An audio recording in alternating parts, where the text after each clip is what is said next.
bạn đến với kênh của mình.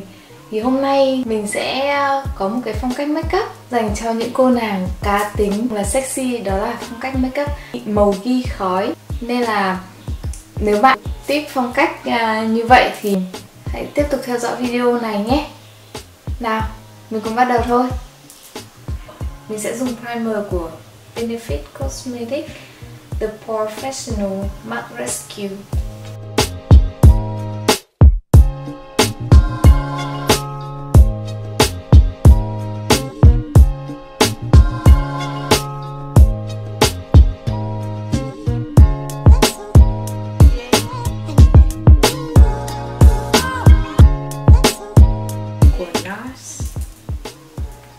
Một cái là All Day Luminous Weightless Foundation và một cái là Natural Radiant Long Wear Foundation.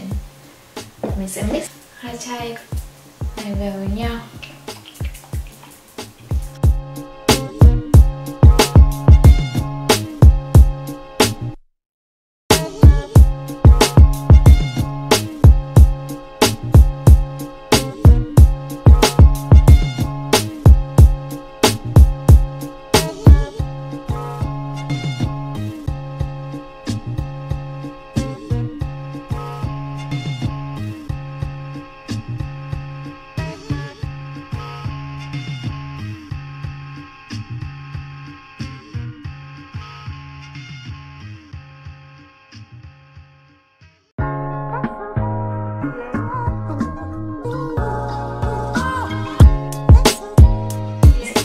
Che khuyết điểm Fenty Beauty Pro Filter Instant Retouch Concealer.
Sử dụng phấn phủ của RCMA No Color Powder.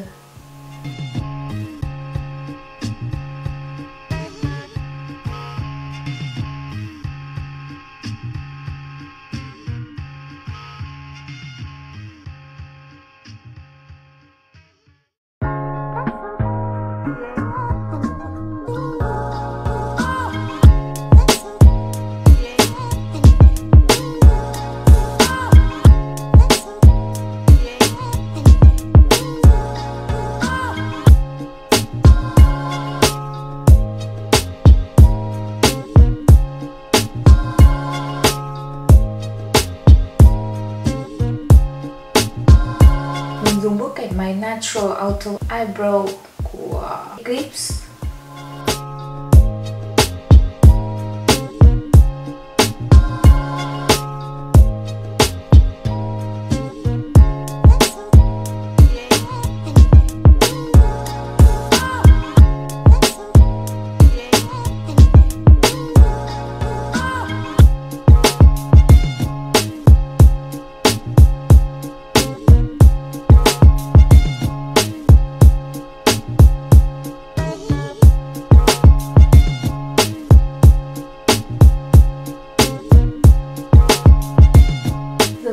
Bảng màu mắt 35 ohm của Morphe.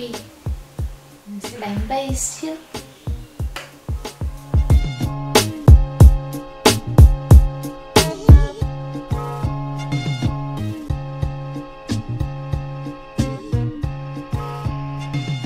Mình sẽ dùng tông ghi nhẹ để làm một Translucent.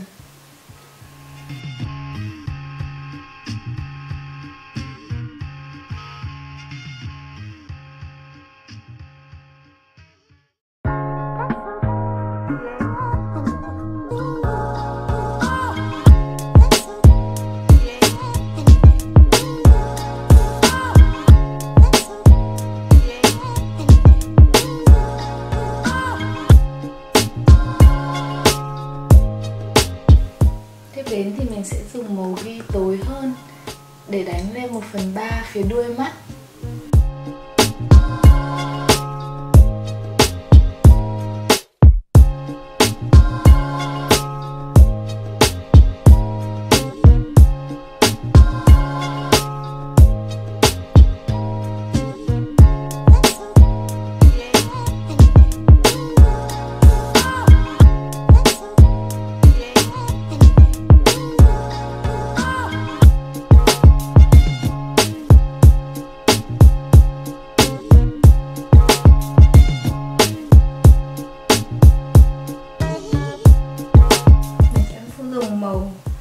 Để đánh về phía viền 3 phía đuôi mắt phía dưới.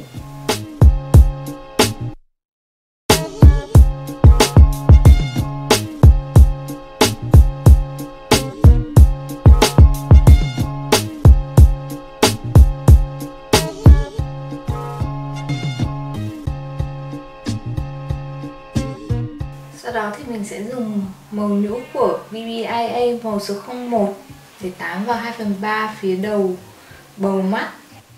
Cái nhũ này thì thuộc dạng là tông đồng hơi sáng một xíu, như là khi mà kết hợp với những cái tông màu khói trầm thì rất là đẹp.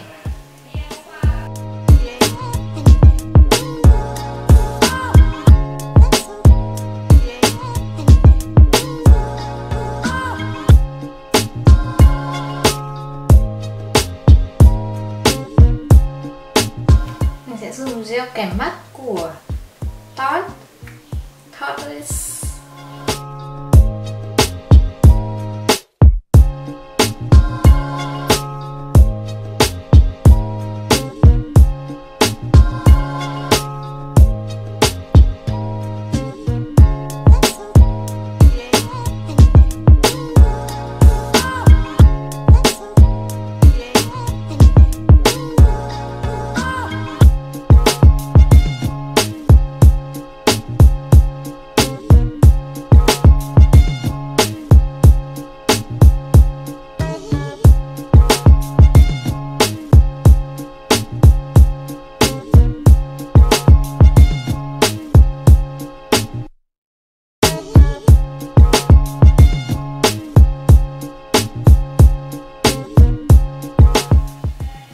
Kẻ dài cái đầu mí dưới xuống để tạo thêm cái độ dài của đôi mắt.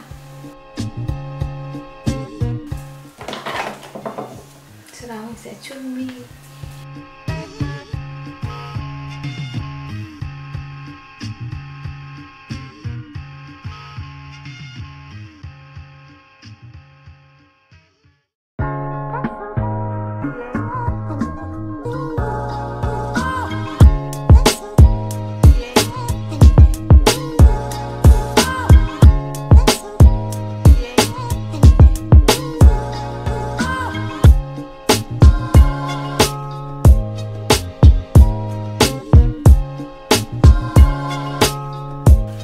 Thì mình sẽ dùng bảng Shade and Light Contour Palette của Kat Von D. Mình sẽ chọn màu giữa Shadow Play.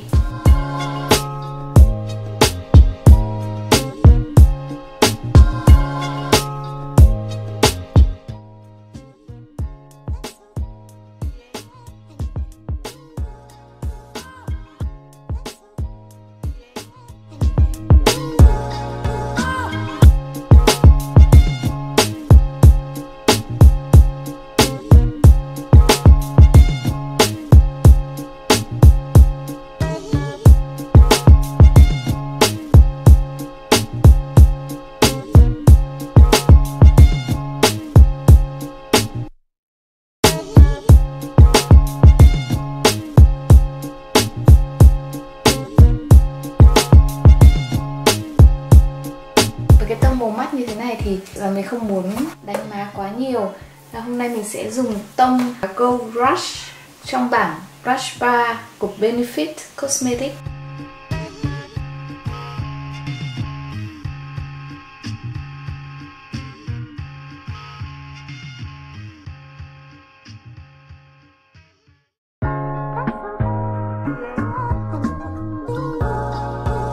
Mình sẽ dùng màu highlighter Diamond Bomb How Many Carats của Fenty Beauty.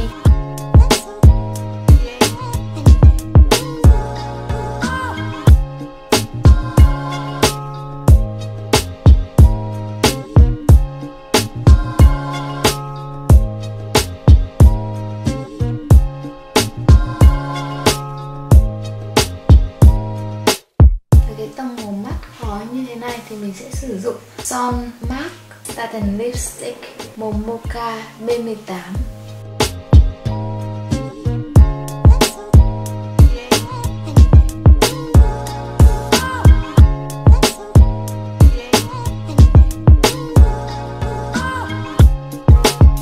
Để cố định lớp makeup thì mình sẽ dùng xịt MAC Prep and Prime Fix Plus Pink Light.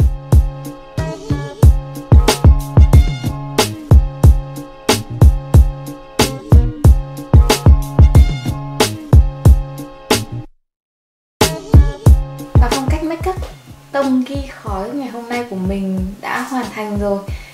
Mình rất hy vọng các bạn sẽ thích video này và sẽ có thể áp dụng cái phong cách makeup này cho bản thân mình. Nhớ like, subscribe cho kênh của mình nhé. Và nếu bạn có áp dụng phong cách makeup này cho chính bản thân mình thì nhớ comment phía dưới cho mình biết nha. Cảm ơn các bạn đã theo dõi video này của mình. Xin chào và hẹn gặp lại.